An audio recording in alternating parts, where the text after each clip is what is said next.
आज 336 रुद्रपुर विधानसभा क्षेत्र के अपनी पार्टी के पदाधिकारियों का एक खिचड़ी भोज समारोह आयोजित किया गया था। अपनी पार्टी के प्रदेश के सचिव श्री शैलेश शुक्ला जी, यहाँ के देवरिया जनपद के अपने जिलाध्यक्ष श्री पवन शुक्ला जी, देवरिया जिला के अपने उपाध्यक्ष श्री मोनू त्रिपाठी जी के द्वारा यहाँ पे सभी पदाधिकारी उपस्थित हैं। खिचड़ी भोज के बाद पार्टी के बारे में भी हम लोगों ने चर्चा किया, विशेष रूप से विधानसभा चुनाव की एवं उत्तर प्रदेश में जो भी जनता की समस्याएं हैं उनका समाधान सरकार से किस प्रकार से करा सकते हैं, इसके लिए भी यहाँ पे चर्चा हुई।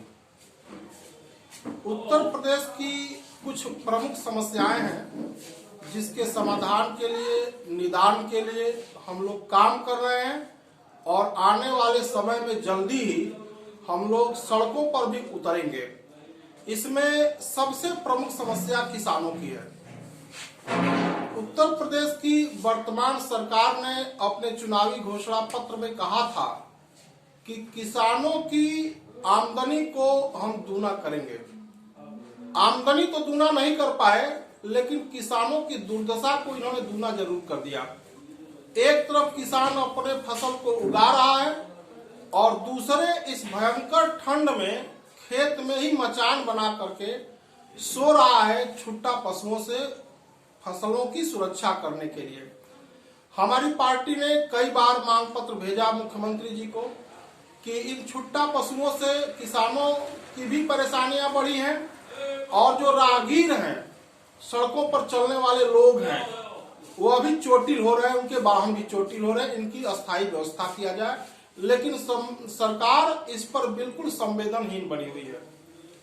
हमारे प्रदेश में जो बेरोजगार हैं उनका कोई पुरसा हाल नहीं है। बेरोजगारी कम कैसे हो, हमारे शिक्षित नौजवानों के हाथों को काम कैसे मिले, इस पर सरकार का कोई ध्यान नहीं है। हमारी पार्टी की मांग है, जब तक सरकार इनको काम नहीं दे पा रही है, रोजगार नहीं दे पा रही है, तब तक इन्हें सम्मानजनक बेरोजगारी भत्ता दिया जाना चाहिए। ये हमारे पार्टी की मांग है। जल्दी ही इन सभी मुद्दों पर हम लोग काम करेंगे। एक महत्वपूर्ण बात मैं आपके चैनल के माध्यम से जनता को भी और उत्तर प्रदेश की सरकार को भी बताना चाहते हैं। केंद्र सरकार का जो गृह मंत्रालय है उससे संबंधित एक विभाग है, राष्ट्रीय अपराध रिकॉर्ड ब्यूरो। इसके अनुसार पूरे देश में सबसे अधिक अगर अपराध है तो उत्तर प्रदेश में है। विशेष रूप से महिलाओं और बच्चों के साथ होने वाला जो अपराध है वो सबसे ज्यादा उत्तर प्रदेश में है। उत्तर प्रदेश की योगी की सरकार अपराध को रोकने में बुरी तरह असफल साबित हुई है। ये हमारी पार्टी का साफ तौर पे आरोप लगाना है और हमारी पार्टी इन सारी प्रमुख समस्याओं के समाधान न कर पाने के कारण योगी सरकार से इस्तीफे की भी मांग करती है। एक और भी समस्या है, हमारे प्रदेश में जो निजी विद्यालय हैं, विशेष रूप से जूनियर तक के जो विद्यालय संचालित हैं, वह पिछले 11 महीनों से बंद हैं। उनके शिक्षक, उनके शिक्षणेतर कर्मचारी और प्रबंधक भुखमरी के कगार पर हैं। कई शिक्षकों ने आत्महत्या तक कर लिया है। हम लोगों ने कई बार सरकार का ध्यान आकृष्ट कराया कि मोदी जी ने जो 20 लाख करोड़ रुपए कोरोना राहत राशि जारी किया था, उसमें से कुछ पैसा हमारे विद्यालयों के शिक्षकों को दिया जाए और हमारे शिक्षणेतर कर्मचारियों को, प्रबंधकों को दिया जाए।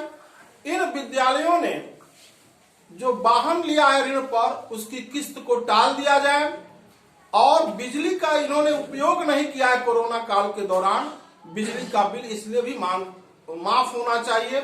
ये इन सारे मुद्दों पर हम लोग, हमारी party Rashtravadi party of India काम कर रही है और शीघ्र ही सरकार पर दबाव बनाने के लिए आंदोलन छेड़ेगी।